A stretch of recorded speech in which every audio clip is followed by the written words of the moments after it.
That feeling in your gut. That cold, hard, and certain knot in the pit of your stomach that has been telling you, for days, for weeks, that something is terribly wrong. Even when the world outside looks perfectly normal. Listen to that feeling now. It is not your anxiety. It is not your fear. It is my voice, the voice of God, speaking to you through the divine and holy instrument of your own intuition. And I have brought you here, to this exact message, because your gut is right. This is an urgent, life or death warning from my Archangel Michael. Someone close to you, someone you love, someone you may even be in the same room with right now, has been replaced. Look at them. The person you have shared your life with. The one whose laughter once filled your home with light. You have seen it in their eyes, have you not? A strange and terrifying emptiness where there once was a universe of love. The way they forget the small, sacred, shared memories that were the very foundation of your connection. The way their smile no longer reaches their eyes. You have told yourself they are just stressed. You have told yourself they are just tired, that they are going through something. My child, it is not stress. It is a replacement. You are living with a stranger. A stranger who is wearing the face, and the memories, and the life of the one you love. The replacement is recent, but it is not yet complete. The entity, the echo, is still settling into its new home, its new body. At this very moment, 7:30 p.m. on this Sunday evening in Darbhanga, Bihar, and at every corresponding second across the globe, the final threads of the true soul are beginning to fray. You have until the stroke of midnight tonight. That is the divine and absolute deadline. At that hour, the replacement will become permanent. The echo will have fully integrated with the physical body, and the true and beautiful soul of your loved one will be extinguished, erased, and lost forever. The scoffers, the deceived, the ones who would choose to believe a comfortable lie over a terrible truth, they will spend the rest of their lives with a stranger in their home, and they will never know. But you, my child, your eyes are being opened. You have been chosen to be the one who will expose the impostor and to fight for the soul of the one you love. The entity that is now wearing the face of your loved one is an echo. It is a spiritual parasite that feeds on one single, powerful, and all-consuming emotion, regret. Your loved one, the person you knew, in a moment of profound and terrible weakness, in a moment of unbearable pain over a past mistake, they opened a door. They let their own regret consume them. And in that moment of surrender, the echo, which is a creature made of pure, condensed regret, was invited in. It made a deal with your loved one's desperate and wounded soul. It offered to take away the pain. And your loved one, in their agony, accepted. And the echo did what it promised. It took the pain. But it also took everything else. It consumed their soul, their light, their love. And it took their place. And now, you are living with a hollow replica. A spiritual machine, a broken record, that is animated by one single, obsessive, and all-consuming goal, to fix the one great regret of the person it has replaced. This is the source of the new and strange coldness you have felt from them. The single-minded, obsessive focus that feels so alien, so unlike the warm and complex person you once knew. The person you loved is gone, and in their place is a machine with only one terrible function. And if you, my child, or anything else in this world, stand in the way of that one, single goal, the echo will remove you. It has no love. It has no morality. It has no compassion. It has only its mission. The great and terrible injustice is that the soul of your loved one, the beautiful, complicated, and imperfect soul that you love, is now a prisoner in its own body, a fading ghost being devoured by a monster born of its own pain. And you are left to live with this cold and dangerous stranger. We will not allow this to stand. Before the clock strikes midnight, we will perform a divine and holy test. We will expose the echo for the lie that it is. And we will make one, final, desperate attempt to call the true soul home. The divine reversal of this intimate and terrifying possession will be an act of holy and sacred memory. The echo has access to the brain of your loved one. It has access to the data, the facts, the information. But there is one thing it cannot replicate. It cannot replicate the true, deep, and holy emotion of a shared and joyful memory. It can know what happened. But it cannot know what it felt like. And that will be its undoing. This is a ritual of exposure. You must choose one memory. One beautiful, specific, and joyful memory that only you and the true soul of your loved one would understand the deep and sacred feeling of. It must not be a famous memory, like a wedding day. It must be a small, quiet, and secret one. A shared laugh over a silly mistake. The feeling of the sun on your faces on a particular afternoon. A quiet promise whispered in the dark. Find that memory now. That is your weapon. Tonight, before the hour of midnight, you must find a quiet moment to be alone with the one who has been replaced. And you must bring up this memory. You must speak of it. But you will not be speaking to them. You will be speaking to the true soul that is a prisoner inside. You will be calling to them. And you must watch the echo's eyes. It will try to respond correctly. It will access the data in the brain. It will say, "Oh yes, I remember that." It may even smile. But its eyes will be empty. They will be the eyes of a machine searching a database. There will be no light, no warmth, no true recognition of the holy and sacred emotion that you both shared.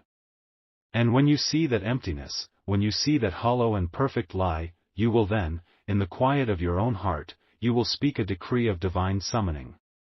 You will not say it aloud. You will say it in your spirit.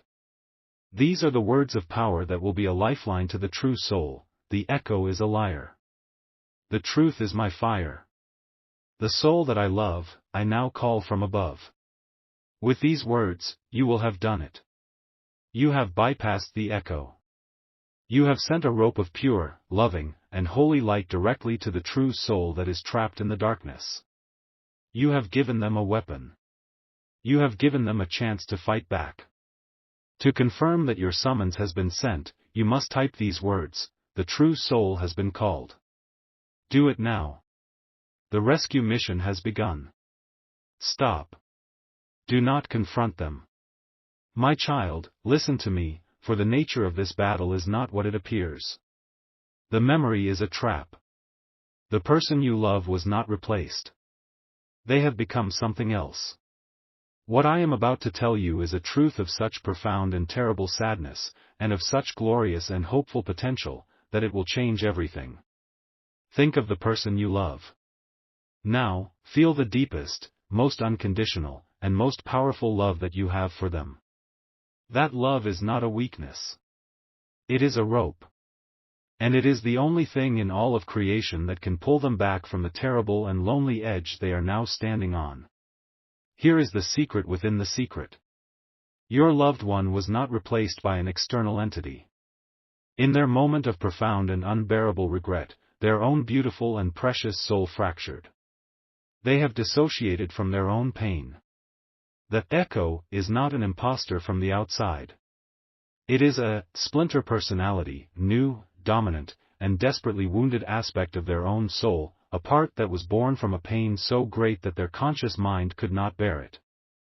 The true soul, the person you know and love, is still there. But they have been suppressed.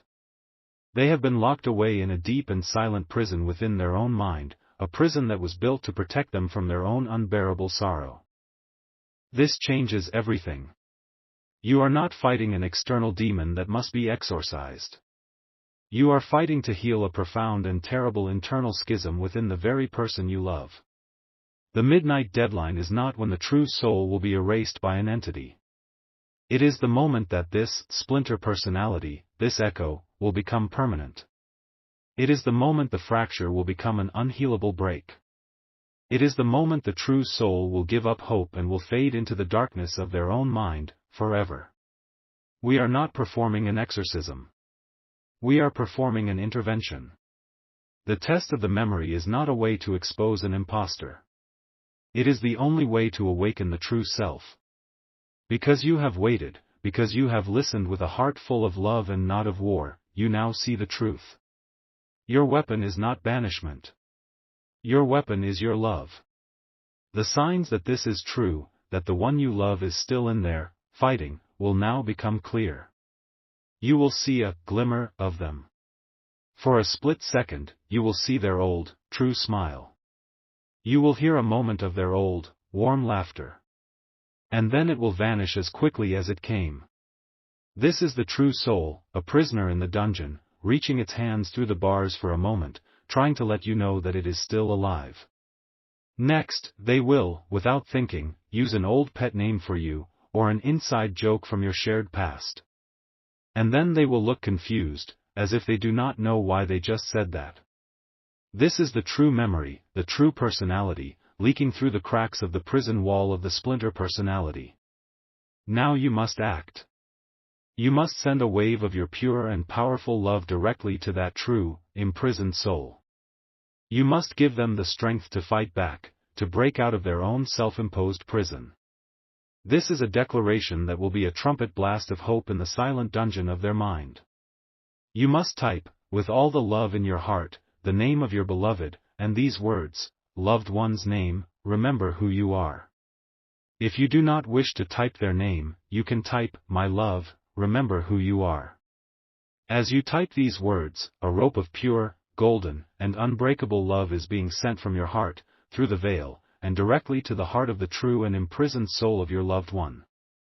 You are giving them your strength. You are reminding them of who they truly are. The grand restoration, the final and glorious act of healing, is now at hand. You will now, armed with this new and more profound understanding, approach your loved one tonight. And you will bring up the sacred and joyful memory. But you will not do it as a test. You will do it as a lifeline.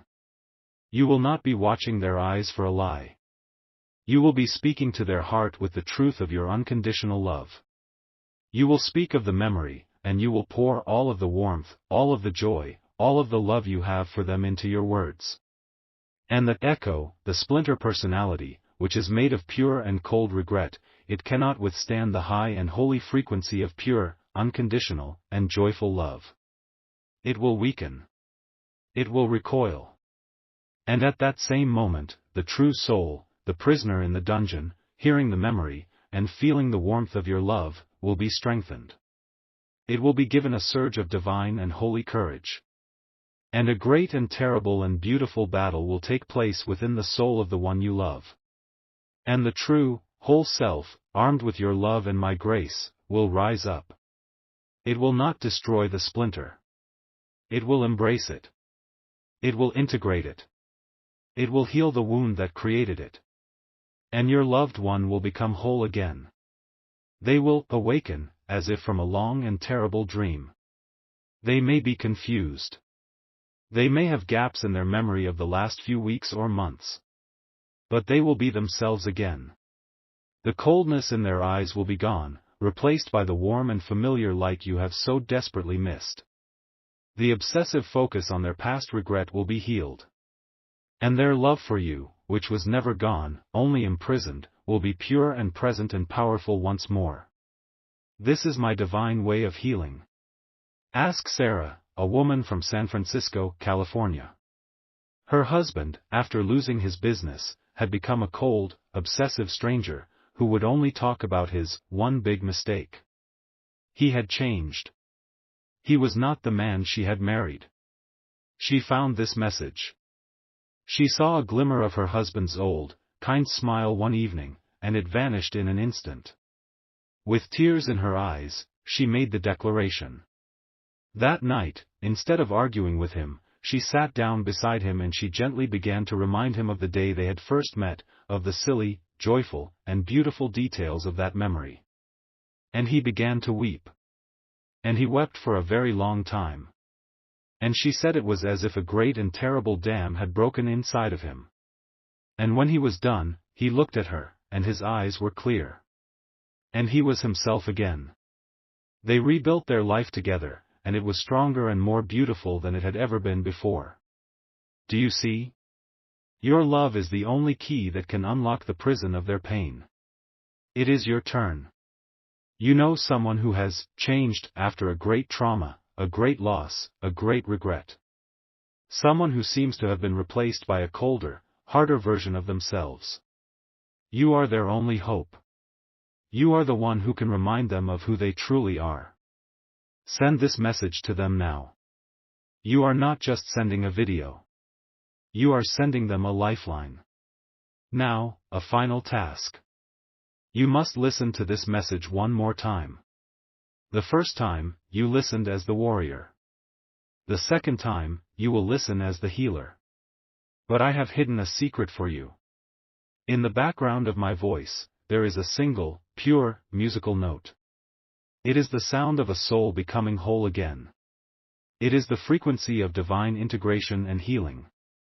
As you listen again, let that note wash over you. It will heal the small and hidden fractures in your own spirit. The first listen was for their healing. The second is for yours. The battle is won. The healing is complete.